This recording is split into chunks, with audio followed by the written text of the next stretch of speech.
Today we're gonna make a roll-up or burrito method bed pillow because I got a new set of linen bed sheets and they always come with just 2 pillowcases, and I prefer to have 4 pillowcases or even 6 pillowcases because then I can change them out more often. So what I usually do is I use the flat sheet in order to make my extra pillowcases. Don't come after me in the comments because I'm gross because I don't use a top sheet on my bed.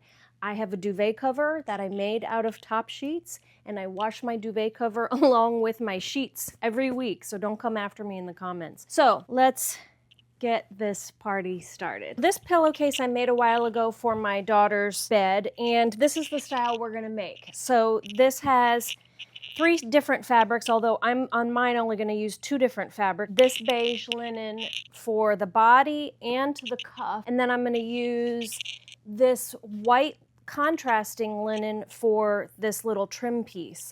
And this pillowcase is lovely because it has no raw edges or exposed seams anywhere. We're going to do a French seam on the inside, and this seam will also be enclosed. This is the type of sewing project you would use to teach a child how to sew. So we're going to make this pillowcase very, very quickly because I have to go to church this morning in 1 hour. Y'all stick to the end because I'm going to show you what the pillow looks like in my bedroom and just give you a quick tour around my house of some upcoming projects that I'm doing for videos. There's a bunch. So I haven't even opened up these sheets. And the reason why I bought new sheets is because mine were getting old and they are not 100% cotton. I have decided that I want to use 100% linen on my bed because it's just better for your health. I'm gonna get this whole flat sheet cut down to a more manageable size. So this bit I can put aside for later. And now we've got, this is 27. All right. So I'm gonna fold that over. Okay, so now I've got the fold of my fabric here. You can see that this is a double layer of fabric. And I'm gonna cut this at 21 inches. And I do have a worksheet available. If you wanna get the worksheet and the planner, it won't be exactly like this, but I'll put a drawing on here for you, and I'll have blanks here so you can fill it in for your cut sizes. You can get this download in the description box below. Just put in your email and I'll email you this worksheet. So now I'm gonna cut this at 21 inches. So it's 27 this way and then 21 this way with the fold here. Now I'm gonna set that aside. Now I'm gonna cut a piece 12 inches by 21 with the fold down here. So essentially, if you were using a piece of quilting fabric and it's 45 inches, what you can do is just fold it over selvage to selvage like this, as if this is the selvage up here, and then you've got your fold down here, and that'll give you what, if it was 44 inches, then you would have 22 inches. So that would be the easiest way to do it. So I've got my fold here, so you see that's double layer, and I'm going to cut this at 21, and then I'm going to go 12 inches wide. Okay, set that aside with the body piece, and now my contrasting trim piece. This one is going to be 2 inches by 21. Again, it is folded in half, fold edges down here. I'm going to cut this 2 inches. Then the next step is to take this little guy, fold it over in half, lining up your raw edges neatly, and press this. There's my linen trim piece pressed, and if you were using a patterned fabric, you would go ahead and press this with the right sides out. Now we're going to take our body fabric, and this is the fold over here. We're going to open this up And this is the outside of my fabric. If my fabric was printed, this is the right side. We're gonna take our 2-inch strip of trim fabric and lay it right on the raw edge. So raw edge to raw edge. So this is my trim piece opening right there. That's the folded edge. And then the next step is to grab the cuff fabric, which is right here, the 12-inch strip. We're gonna open this up and we're gonna lay it right side to right side. So this is the right side of my body fabric.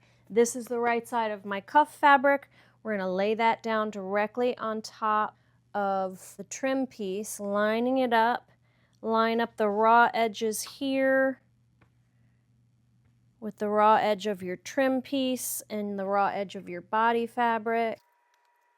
Make sure we're all smoothed out. This is all even. Grab your pot o' pins. I'm gonna put my pins in sideways like this, so parallel to my selvage or to my raw edges here, because we're gonna roll this up in just a minute and we don't want the pins sticking out like that. Okay, so now grab your cuff fabric and turn it over and just let that drop down. This is where the burrito or roll-up method comes in. We're gonna roll up the body fabric. Roll it up, roll it up, roll it up until you get it up to where your little trim piece is. I'm going to drag that back all on the table here. Now I'm going to turn that back over and we're gonna grab a hold of all the edges where we pinned and flip this baby over. Okay, now you're gonna grab a hold of those raw edges again and bring this whole roll back up to this raw edge here. And just line up these raw edges. Sorry, I feel like I'm yelling. I don't know why. I get in teacher mode and start yelling even though I have a microphone on and because I'm in a hurry to get this done. I'm sorry. Okay, so now your raw edges are lined up. You see how you flipped that over and there's, that's that. So now we're gonna take these pins out and repin it with all, including that bottom layer. I don't know why I talk so loud when I start teaching. I guess it's just being like, I taught costume design in a high school setting, and I guess it maybe comes from that, having to yell over students in a classroom where there's no microphone, and so it's a bad habit. In my old videos, I'm just yelling in them all before I had a microphone. So now we are going to take this to the sewing machine and we're gonna stitch a 1/4-inch seam allowance all along there. We're gonna sew this up. I have so many projects going on right now. This is an upholstery project that I'm in the middle of. I have a slipcover project I'm in the middle of. I should take you around my house so you can see what bad situation I've got going here. I've got so many projects, but thankfully I've already got a beige thread in my sewing machine, so that makes this a really quick project. I should have turned my pins perpendicular, but that's okay. I did not, and I'll just take them out as I sew. Alrighty, now the next step is to turn this around. So we're gonna pull that burrito, that roll up out of the casing. Okay, there you can see how nicely that contrasting fabric looks, and then the back, this is going to end up being the inside of the pillow, how nice and enclosed the seams are. So now I'm going to take this over to my ironing table. I'm going to press the whole thing and then we'll move on to the last step. You see, my sewing room is a complete disaster. The next step, we are going to fold this in half with the right sides out, because now we are going to put in a French seam. So I'm going to fold it in half, lining up my raw edges.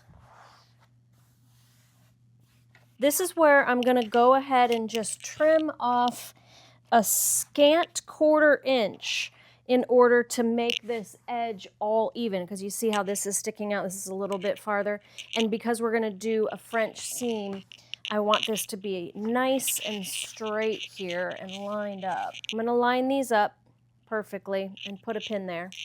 And then I'm just going to throw a couple pins all the way around to hold this in place.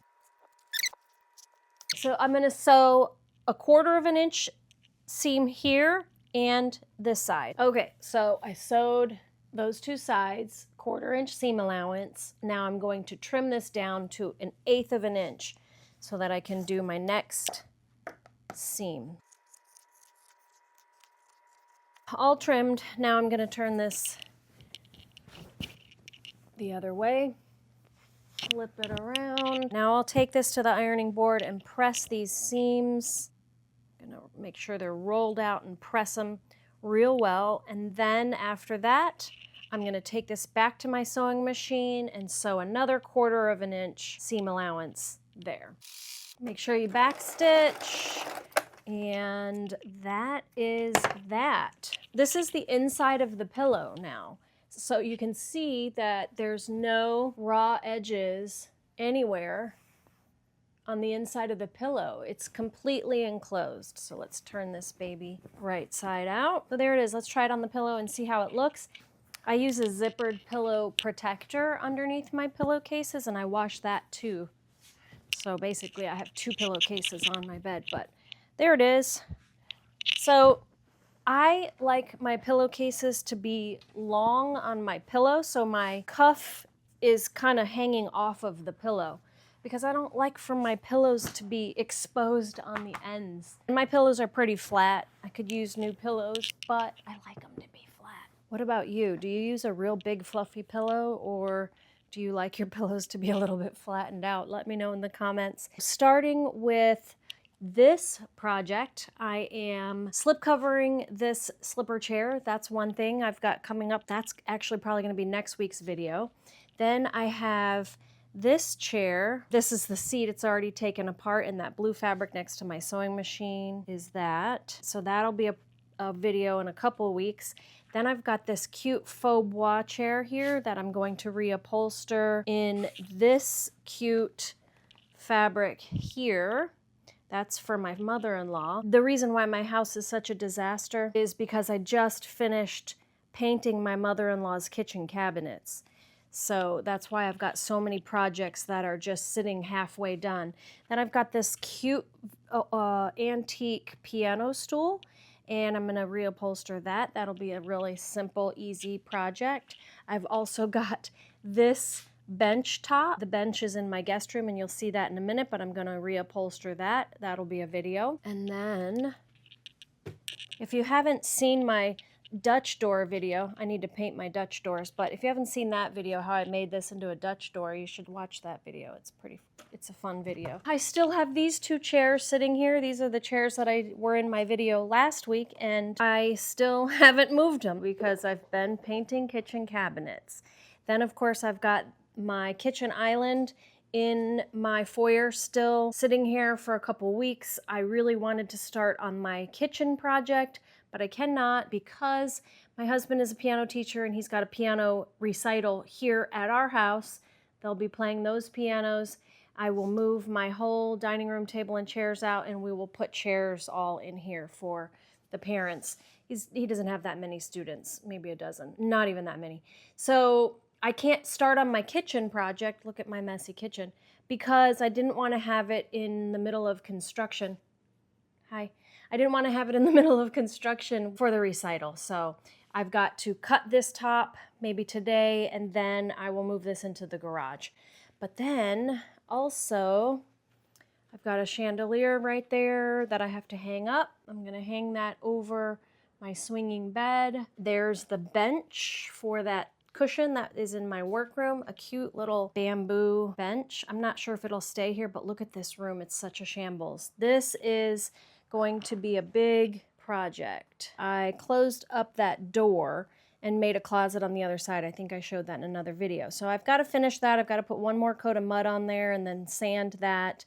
Then I'm going to reupholster the headboard in that blue fabric, and then I'm going to make a bed canopy and paint in here and do a whole bunch of projects in here. Bedding, bed canopy, upholstery, potentially wallpaper if not a paint treatment, And then I'm even going to do some work in that bathroom. So this is going to be a whole bunch of videos in here. Actually, I think I'm probably going to do this next week. Here we are in my bedroom. My husband made the bed sans this bed pillow.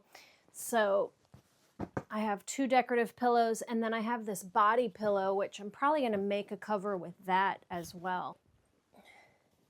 There it is. It's the perfect color. I love it. Matches with my headboard perfectly. I need to make 3 more bed pillows now for those. And maybe I'll go buy some new pillows, y'all. I don't know. What do you think? I think I need to buy some pillows. We did it. I'm ready to walk out the door, and it is 10:05, baby. I got the pillowcase done and recorded and a little bit of a house tour in less than an hour. I almost forgot, if you want to get the worksheet download with the little drawing of your pattern, you can click on that link in the description box below.